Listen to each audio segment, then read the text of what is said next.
వాడిన డ్రామాలు బయటపెట్టి నేను ఏ తప్పు చేయలేదని నిరూపిస్తాను. అప్పుడు నిన్ను ఇంట్లోంచి బయటికి గెంటేస్తాను.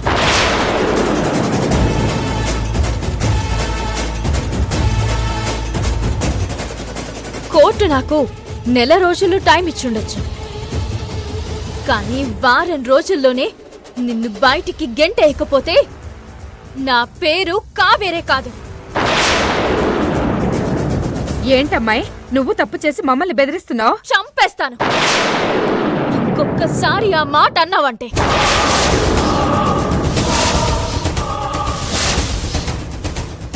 నేను తప్పు చేయలేదని కోర్టే నమ్మింది. నువ్వెవరివి మధ్యలో మాట్లాడడానికి? నువ్వు మా అత్తయ్య ఫ్రెండ్గా ఇంటికొచ్చావు, కానీ ఈ యమజతో చేరి చాలా పెద్ద తప్పు చేస్తున్నావు. ఈ యమజతో పాటు నిన్ను కూడా బయటకు గెంటేస్తాను.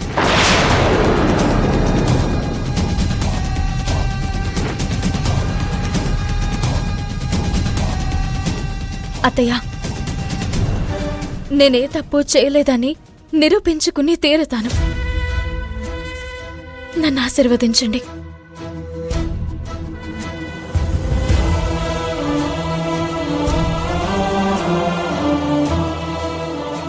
ధర్మ న్యాయం తప్పకుండా గెలుస్తాయి. లే కావేరి.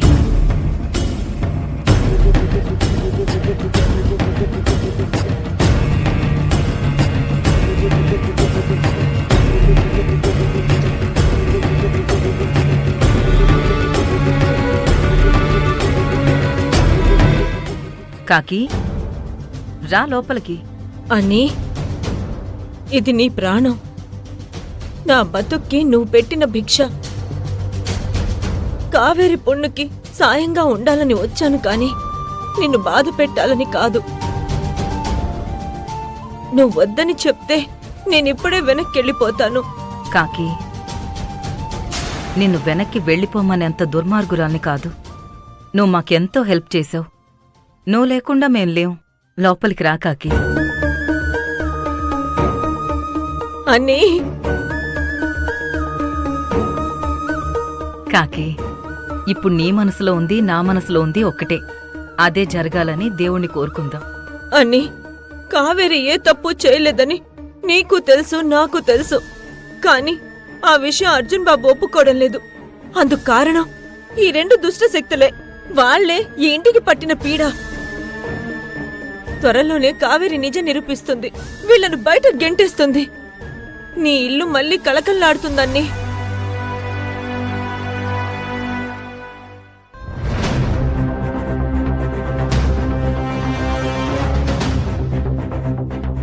అర్జున్ బాబు, నేను చెప్పేది ఒకసారి వినండి. మన మధ్య మాట్లాడుకోవడానికి ఏం లేదు. యమజా, ఏమైంది బావా? యమజా, తన మొహం చూడడం కూడా నాకు ఇష్టం లేదు. అయినా ఏ మొహం పెట్టుకుని ఇక్కడికి వచ్చింది? తనకి కోర్టు దగ్గర చెప్పాను కదా, తన ఇంట్లోకి రాగలదు, కానీ నా మనసులో లేదు అని. ఆవిడగారికి చెప్పు, తను ఎట్టి పరిస్థితుల్లోనూ నా రూంలోకి రావడానికి వీల్లేదు, నా కంట పడ్డానికి వీల్లేదు. ఒక్క నిమిషం చూడండి అర్జున్ బాబు, మీరు నా మోహన్ చూడ్డానికి కూడా ఇష్టపడ్డం లేదు కదా. సరే, త్వరలోనే మీకు నిజం ఏంటో తెలుస్తుంది. అప్పుడు బయటికి పొమ్మన్నా మీరే నన్ను పిలుస్తారు. మన మధ్య చిచ్చు పెట్టిన దుర్మార్గురాల్ని మీరే బయటికి గెంటుతారు. ఎంతకాలం ఇవే మాటలు మాట్లాడతావు? ఇంతకుముందు చాలాసార్లు చాలా ప్రయత్నాలు చేశావు, అవన్నీ ఫెయిల్ అయ్యాయి. ఇప్పుడేదో కొత్త నాటకం ఆడుతున్నావు. నీ మాటలు నమ్మే ప్రసక్తే లేదు. ఎప్పుడు కళ్ళనే చెవులనే కాదు, అప్పుడప్పుడు మనస్సును కూడా నమ్మాలి. ఒక్కసారి మీ మనసు తలుపు తట్టి చూడండి. కావేరి అంటే ఏంటో అది చెప్తుంది.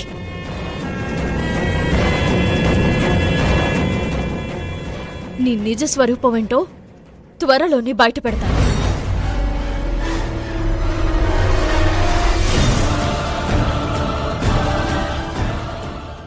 బావా నువ్వేం టెన్షన్ పడుకో.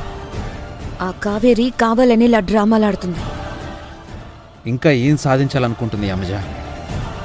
ఎందుకు నన్ను ఇలా సాధిస్తుంది? అది తన సహజ లక్షణం బావా. అందరి ముందు మంచి దానిలా నటిస్తుంది, వెనుక ఇదిగో ఇలాంటి పనులు చేస్తుంది.